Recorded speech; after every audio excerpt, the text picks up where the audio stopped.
తల్లి దుర్గమ్మకు బొట్టే పెట్టంగా మా తల్లి దుర్గమ్మకు బొట్టే పెట్టంగా బొట్టు మీద ఆడింది నాగు బొట్టు బిల్ల మీద ఆడింది నాగు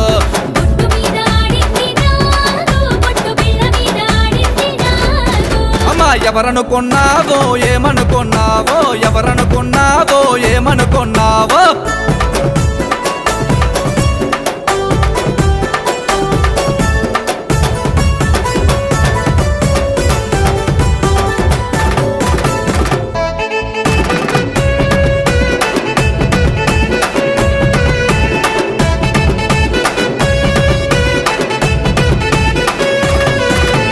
మా తల్లి దుర్గమ్మకు గాజులు వేయంగా మా తల్లి దుర్గమ్మకు గాజులు వేయంగా మా తల్లి దుర్గమ్మకు గాజులు వేయంగా మా తల్లి దుర్గమ్మకు గాజులు వేయంగా గాజు మీద ఆడింది నాగు గాజు అంచు మీద